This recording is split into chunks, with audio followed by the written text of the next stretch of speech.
अजमेर में कांग्रेस लोकसभा प्रत्याशी रामचंद्र चौधरी द्वारा जिलाधीश को चुनाव चिन्ह दिया गया, जिसके बाद जिलाधीश द्वारा रामचंद्र चौधरी को कांग्रेस पार्टी से लोकसभा चुनाव का अधिकृत प्रत्याशी घोषित किया गया।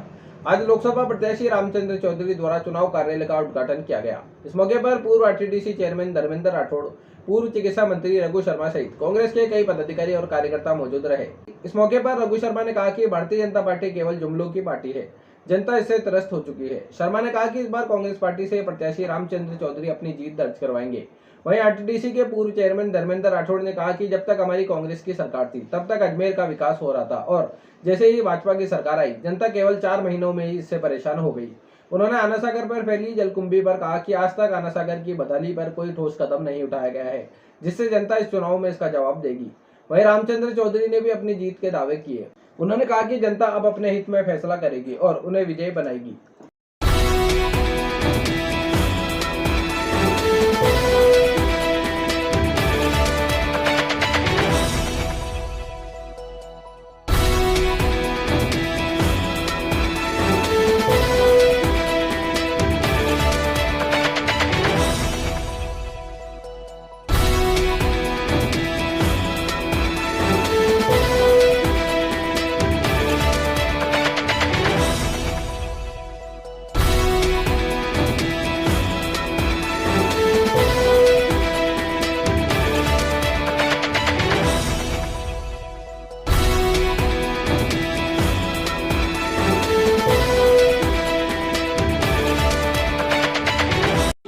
आज जो मीटिंग रही है, क्या खास ये है, अजमेर लोकसभा के जो प्रत्याशी है रामचंद्र चौधरी साहब, आज उन्होंने सिंबल जमा किया है।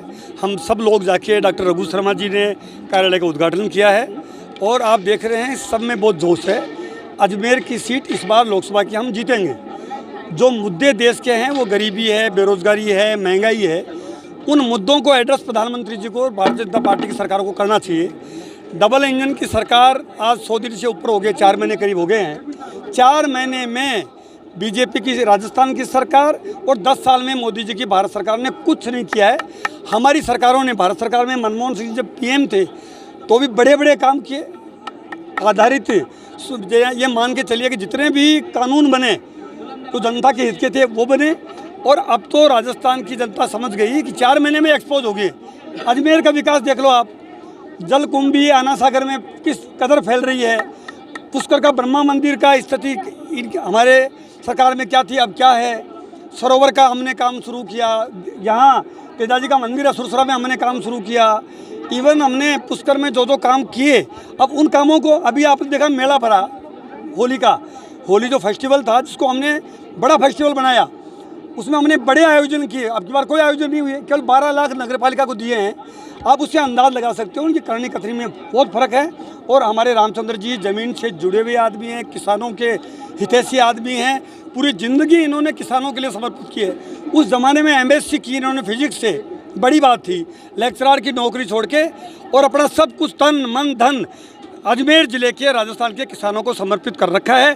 सामने भागीरथ चौधरी जी हैं जो MLA का चुनाव में जमानत होते जब्त बाड़ बचे हैं और भागीरथ जी अब MP भी रह लिए, MLA भी रह लिए। रामचंद्र जी के प्रति बहुत सहानुभूति है। मैं तो जो मिलता है कि भाई अब की बार तो रामचंद्र जी ने लोकसभा में भेजा। अच्छा, आप भी जाना है रामचंद्र जी का बारे में कि अगर लोकसभा में चलेगा, मोदी जी ने शोभा नहीं देना है, शांति ये वजह आने जितार भेजी। सर ये बताइए कितनी सीटें कांग्रेस की इस बार? हमारी राजस्थान में 10, 12, 15 सीट तक आएंगी। 25 सीटों का दावा कर रही है। अरे वो तो चाहे 543 का करें तो क्या ऐसा, उन दावे तो उनके करने दो। ठीक है। आज कांग्रेस पार्टी के उम्मीदवार अजमेर लोकसभा के हमारे प्रत्याशी माननीय रामचंद्र चौधरी जी के चुनावी कार्यालय का शुभारंभ किया है हमने। कांग्रेस से चुनाव लड़े हुए सारे प्रत्याशी, सारे पूर्व विधायक, हमारे चेयरमैन RTDC और जितने भी कांग्रेस पार्टी के कार्यकर्ता हैं, सब लोग आज यहाँ मौजूद थे। जिलाध्यक्ष हमारे मौजूद थे। पार्टी एकजुटता के साथ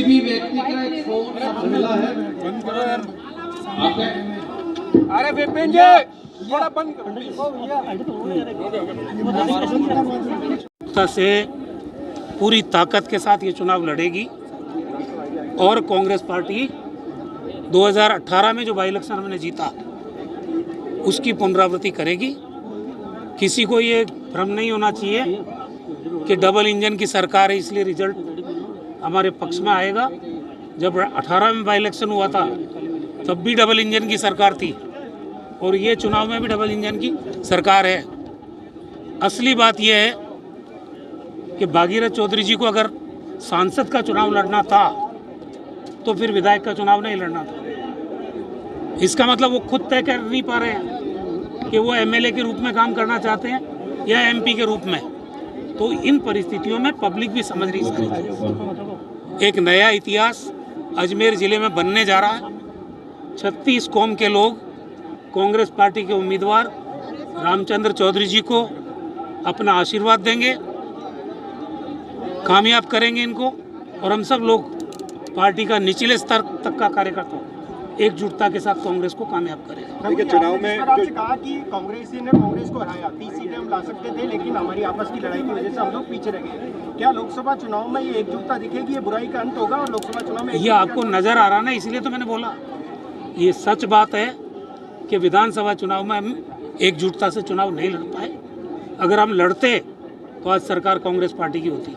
देखिए और आज क्योंकि कार्यकर्ता सब अब मन ही मन ये उसको महसूस हो गया है कि हमने गलती कर दी, नेताओं ने सब ने महसूस किया है, तो पार्टी अब एकजुट हो रही है और वही संकेत है। कांग्रेस जब जब एकजुट होकर चुनाव लड़ी है, कांग्रेस को कोई नहीं हरा सकता। देखिए राष्ट्रीय मुद्दे को लेकर जो वापस राष्ट्रवाद मंच से दूर करने के लिए उसके लिए क्या अलग से रणनीति बनाई है? क्योंकि देखिए इसके बाद में वापस से मनमुटाव की स्थिति हो सकती है, तो इसके लिए क्या रणनीति? नहीं, आपको किसी ने कहा क्या कि मनमुटाव की कोई शंका? कोई मनमुटाव नहीं है, पार्टी एकजुट है।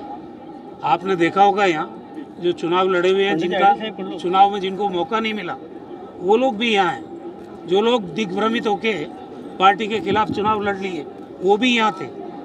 ये संकेत है इस बात का कि पार्टी एकजुट है और हम एक ताकत के साथ ये चुनाव लड़े। देखिए जो बीजेपी के जो ट्रिपल तलाक, राम मंदिर, इन सबको लेकर ये जनता के बीच मैं ये ताजुब कर रहा हूँ कि बीजेपी महंगाई पे बात क्यों नहीं करती। पेट में तो रोटी चाहिए ना। गरीब आदमी अपने परिवार को पाले कैसे, बच्चों को पढ़ाए कैसे? गरीबी पे बात नहीं कर रही बीजेपी, बेरोजगारी पे बात नहीं कर रही है। जो प्रमुख इश्यू है उनके ऊपर पर्दा डाल के चुनाव आप लड़ना चाहते हो।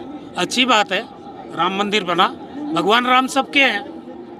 धारा 370 हटाई आपने, हटा दी, कोई बात नहीं। लेकिन आम आदमी को जो ज़रूरत है, जिसका वायदा करके आप सत्ता में आए 2014 में, दूसरी बार आपको सरकार में बैठाया, आज महंगाई पे आपकी ज़बान खामोश क्यों है? आज जो फ्लैगशिप योजनाएं या जो सुविधाएं कांग्रेस की सरकार ने पिछले 5 साल में राजस्थान में दी, आज उनको आप बंद कर रहे हो। उस पर खुलासा करो कि हम 25 लाख का बीमा चालू रखेंगे, हम पेंशन जो बढ़ाई है कांग्रेस ने उसको चालू रखेंगे, नरेगा में हम मजदूरी जो बढ़ाई कांग्रेस ने वो देते रहेंगे, हमने जो 5 रुपये लीटर बोनस दिया है दुग्ध पालकों को उनका हम जारी रखेंगे। साफ तौर पे बीजेपी क्यों नहीं बोलती है? गैस का सिलेंडर 400 रुपये से 1100 रुपये करके 100 रुपये कम कर दो। ये मैं समझता हूँ न्यायोचित नहीं है। ये आपको 400 पे लाओ। पेट्रोल डीजल पे वैट कम किया, 2% किया, आप पूरा वैट खत्म करो ना। वादा तो यही था। डबल इंजन की जब सरकार बनाई तब इन्होंने पूरी जगह हल्ला मचाया। वहाँ कन्हैयालाल जी की हत्या हुई, इन्होंने ये उड़ा दिया कि साहब कन्हैयालाल को 5 लाख और किसी मुसलमान को 50 लाख। ये सरासर गलत थी बात। और आज इन मुद्दों को बीजेपी को जनता के सामने रखना चाहिए। आप चुनावी एजेंडा बदल बदल के चुनाव लड़ते हो। कहाँ गया काला धन? इलेक्ट्रोल बॉन्ड पे भारतीय जनता पार्टी क्यों नहीं बोलती है? जिन लोगों की ईडी का छापा पड़ा, उन्होंने इलेक्ट्रोल बॉन्ड के जरिए क्या भाजपा को चंदा दिया कि नहीं दिया? इस पे आप खुलासा करो। आप सामने वालों को चोर बता रहे हो और खुद के बारे में बात नहीं करना चाह रहे हो। ये कैसा लोकतंत्र है भाई? देखिए किन मुद्दों को? महंगाई है, बेरोजगारी है, भ्रष्टाचार है और ये MSP मिनिमम सपोर्ट जो गारंटी है, क्योंकि इन्होंने कहा किसानों की आय दुगनी करेंगे हम। दुगनी करने के बजाय इन्होंने 3 काले कानून लिया है, फिर विड्रॉ किया।